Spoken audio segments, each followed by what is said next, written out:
안녕하세요. 반갑습니다. 우리는 지금 2단원 상황과 대상에 맞게 표현하기를 공부하고 있죠.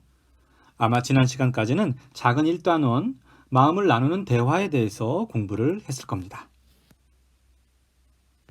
자, 오늘 시간부터는 작은 2단원 정확하고 효과적인 표현에 대해서 같이 공부를 하도록 하겠습니다.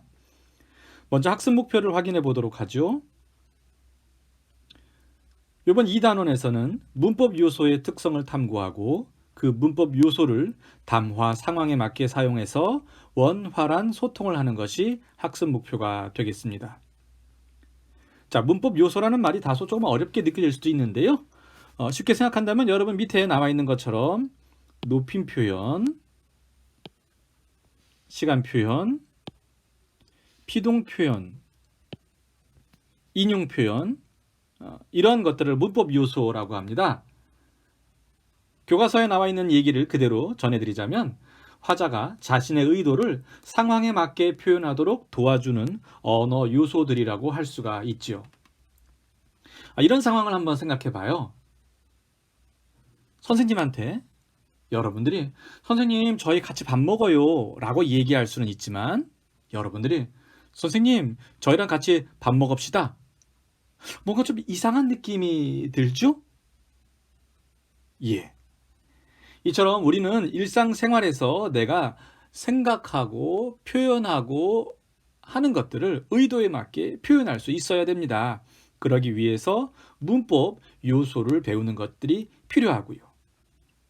간단하게 우리가 이 네 가지 표현에 관련돼서 앞으로 공부를 할 텐데요. 간략하게 한번 살펴보고 어떤 것들이 있나 한번 살펴보고 본격적으로 들어가 보도록 하겠습니다.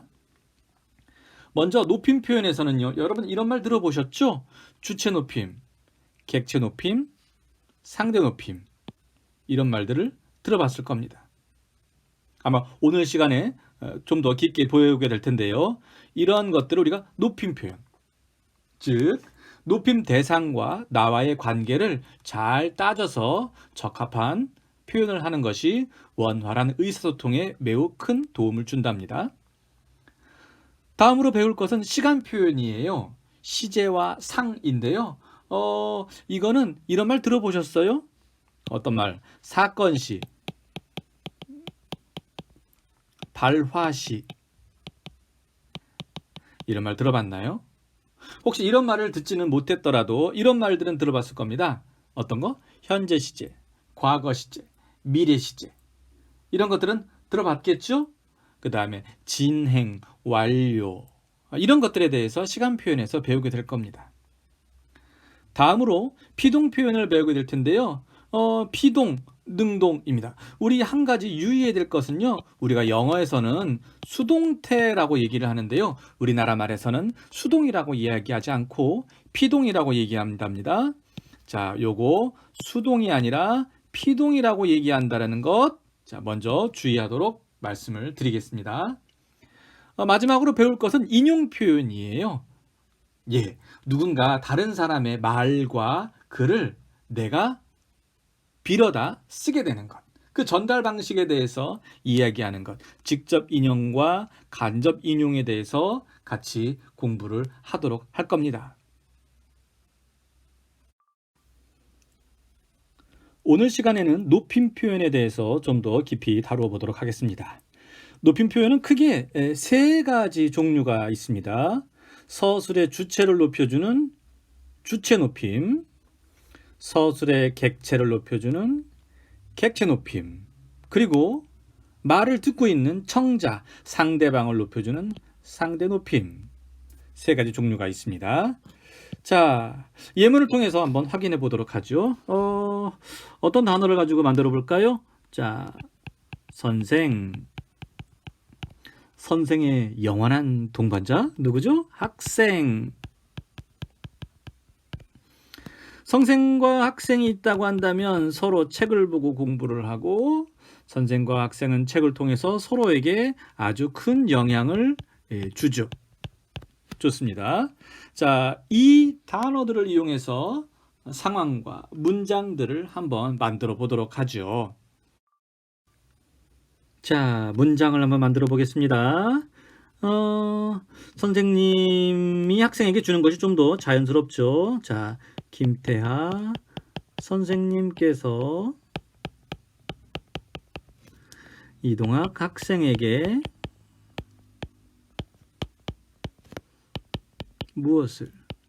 책을 주신다.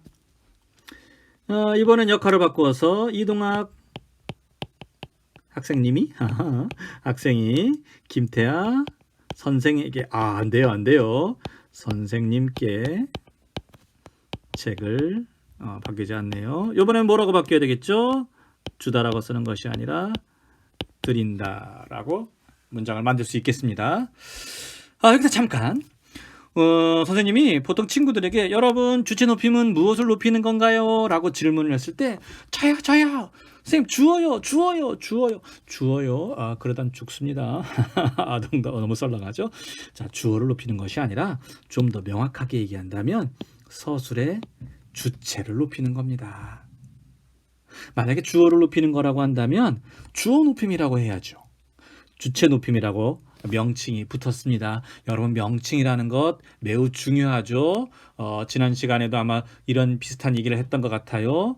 뭔가 중요하고 대표적인 것으로 우리는 명칭, 핵심적인 것으로 명칭, 이름을 정하게 됩니다. 서술의 주체를 높이는 겁니다. 자, 그럼 한번 보죠. 이 두 문장 가운데서요, 주체 높임은 어떤 걸까요? 둘 다 선생님이 높은 것은 사실입니다. 안타깝게도 선생님이 다 높아요. 자, 그런데 우리 서술어에 한번 생각해 보죠. 자, 주다와 드리다라고 있는데요. 이 첫 번째 문장에서 이 주신다의 행동을 하는 주체주인은 선생님입니다. 자, 뭐요? 원래는 처음에 주다라는 단어에서 출발을 한 것인데, 자, 어때요? 이 주다라는 행위를 하는 주체인 선생님이 높기 때문에 주신다로 바꾸었었죠. 예, 무엇을 높인 겁니까? 행동의 주체를 높인 겁니다. 다음 문장을 보죠. 자, 이번에도 역시 주다라는 기본 뜻은 같은데요. 자, 이 주다가 드리다로 바뀌었는데, 자, 이 주다라는 행위를 하는 사람이 누구인가요? 선생님이 아니죠. 누가 주체입니까? 학생이가 행동을 하는 주체죠. 하지만 안타깝게도 이 상황에서 학생은 높임의 대상이 안 돼요. 높이는 대상은 바뀌지가 않았어요. 누굴 높여야 됩니까? 선생님을 계속해서 높여야 됩니다. 그런데 이 선생님은 이 드리다, 이 주체가 아니라 뭐가 됩니까? 예, 명칭에서 보시면 아시겠죠? 객체.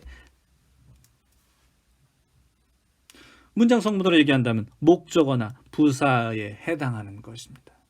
그래서 여러분 이해할 수 있겠나요? 어떤 서술을 하는 주인을 높이게 되면, 주체를 높이면 주체 높임, 서술을 하는 주인이 아닌 객체를 높이는 것, 주로 목적어나 부사가 지시하는 대상을 높이게 될 경우에는 우리가 객체, 높임이라고 이야기를 하게 됩니다. 개념을 명확하게 이해할 수 있도록 하세요. 주체를 높이고 객체를 높이는 것이다. 그것이 현상적으로 드러났을 때 주어를 높이는 모습으로 보이고 목적어와 부사어를 높이는 모습으로 보이는 것이지, 주어를 높이고 목적어, 부사어를 높이는 것이 핵심은 아니다라는 겁니다. 자, 또 다른 문장을 한번 만들어 보도록 하겠습니다. 이번에는 상대 높임을 설명해 보도록 하죠.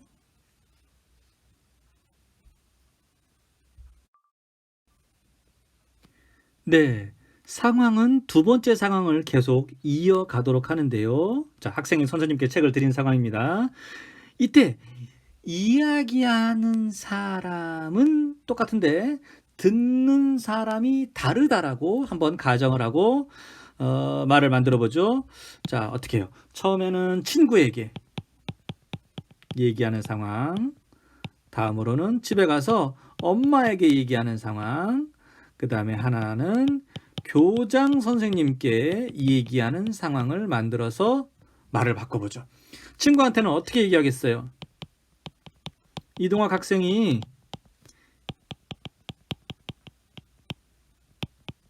김태하 선생님께 책을 어떻게 해요? 드렸어. 물론 일상생활 구어체에서는 이렇게 얘기하지는 않겠지만, 자, 높임을 이해하기 위해서 엄마한테 가서는 뭐라고 얘기할래요? 엄마, 이동학 학생이 김태하 선생님께 책을 물론 거리가 아주 가까우면 드렸어 라고 얘기하지만 그래도 엄마니까 드렸어요. 다음으로 교장 선생님께 가서는 뭐라고 말씀하실래요? 교장 선생님, 이동학 학생이 김태하 선생님께 책을 드렸어. 안 되죠, 그죠? 교장 선생님이랑 좀 친하다면 드렸어요 할 수도 있겠습니다만 아무래도 교장 선생님은 좀 많이 높으신 분이니까 어떻게 하겠습니까?